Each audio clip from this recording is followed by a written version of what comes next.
Hi friends, అందరికీ నమస్కారం. ఆంధ్రప్రదేశ్లో గ్రామ మరియు వార్డు సచివాలయాలను ఏం చేద్దాం అని ఒక ఆర్టికల్ అయితే రిలీజ్ అయిందండి. ఆ ఆర్టికల్లో ఏముందో ఇప్పుడు ఈ వీడియోలో తెలుసుకుందాం. వీడియో ఎక్కడ స్కిప్ చేయకుండా చివరి దాకా చూడండి, అప్పుడే కంప్లీట్ ఇన్ఫర్మేషన్ అయితే తెలుసుకోగలరు. అలాగే ఫస్ట్ టైం మన ఛానల్ని చూస్తున్నట్లయితే ప్లీజ్ సబ్స్క్రైబ్ చేసుకోండి. పక్కనే ఉన్న బెల్ ఐకాన్ని క్లిక్ చేయడం ద్వారా నేను పెట్టే వీడియోలు నోటిఫికేషన్ రూపంలో పొందగలరు.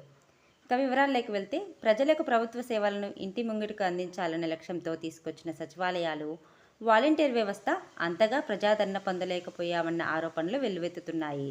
కూటమి ప్రభుత్వం మానవ వనరుల సద్వినియోగం దిశగా ఆలోచన చేస్తూ పని తక్కువ, మంది ఎక్కువ, ఖజానాపై అనవసర భారం పడుతుందంటూ 1.26 లక్షల మందికి 4,000 కోట్ల రూపాయలు ఏటా, అలాగే వాలంటీర్ల కోసం మరో 2,000 కోట్ల రూపాయలు అదనంగా వెచ్చిస్తున్నామని చెప్పేసి ఈ ఆర్టికల్లో ఉందండి.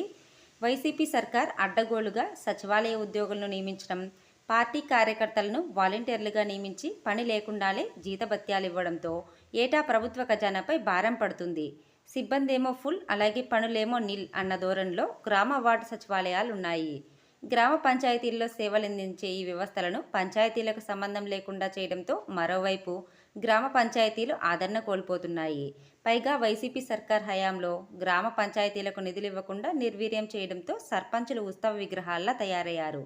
పంచాయతీ భవనాలను కూడా సచివాలయాలకు వాడుకోవడంతో గ్రామ పంచాయతీ భవనాల్లోనే సర్పంచ్కి స్థానం లేకుండా పోయింది. పంచాయతీ నిధులను సచివాలయాలకు వాడుకుంటూ ఆ వ్యవస్థను అధోగతి పాలు చేశారు. సచివాలయాల ద్వారా గ్రామ పంచాయతీలపై ప్రభుత్వం పెత్తనం విపరీతం కావడంతో రాష్ట్రంలో స్థానిక సంస్థల ఉనికి లేకుండా పోయింది. ఈ తప్పులను సరిదిద్దాల్సిన ఆవశ్యకత కొత్త సర్కార్పై పడింది. ఇప్పుడు 1.26 లక్షల సచివాలయ ఉద్యోగుల సేవలను సద్వినియోగం చేసుకోవడం ద్వారా ప్రజలకు ఉత్తమ సేవలు అందించాలనే లక్ష్యంతో కూటమి సర్కార్ ప్రయత్నాలు ప్రారంభించింది. గ్రామ వార్డు సచివాలయాలు, గ్రామీణ పట్టణ స్థానిక సంస్థలు, వాలంటీర్లు ఈ 3 వ్యవస్థలను కలిపి ఒక పటిష్టమైన వ్యవస్థను రూపకల్పన చేయాలని సర్కార్ భావిస్తుంది. అందుకోసం ఏ గ్రామాల్లో ఎంత జనాభా ఉన్నారో ఆ జనాభాకు పంచాయతీ కార్యాలయాల్లో అందించాల్సిన సేవలు, అందుకు అవసరమైన సిబ్బంది తదితర వివరాలు సేకరించాల్సిన అవసరం ఉంది. తద్వారా మానవ వనరులను వృధా చేయకుండా సద్వినియోగం చేసుకోవాలని ప్రభుత్వం నిర్ణయించింది. కొత్త ప్రభుత్వంలో ఆయా శాఖల ఉన్నతాధికారులు కుదురుకున్న తర్వాత ఆ మేరకు అధ్యయనం చేపట్టి ప్రక్షాళన చేయాలనే యోచనలో కొత్త సర్కార్ ఉంది.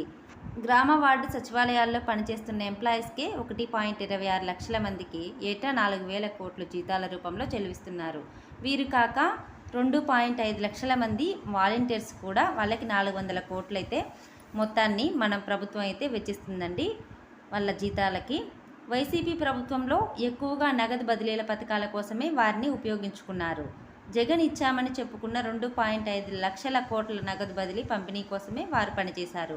అంటే గత 5 ఏళ్లలో 2.5 లక్షల కోట్ల పంపిణీ కోసం సుమారు 30,000 కోట్లు సచివాలయ వ్యవస్థపై ఖర్చు చేశారు. సో ఇది ఫ్రెండ్స్, గ్రామ మరియు వార్డు సచివాలయాలకు సంబంధించి వచ్చిన ఆర్టికల్. ఈ ఆర్టికల్పై మీరేమనుకుంటున్నారో కామెంట్ చేయండి. అలాగే ఇలాంటి మరిన్ని లేటెస్ట్ అప్డేట్స్ కోసం వీడియోని లైక్ చేసి షేర్ చేయండి. అలాగే ఛానల్ని సబ్స్క్రైబ్ చేయండి. Thanks for watching friends.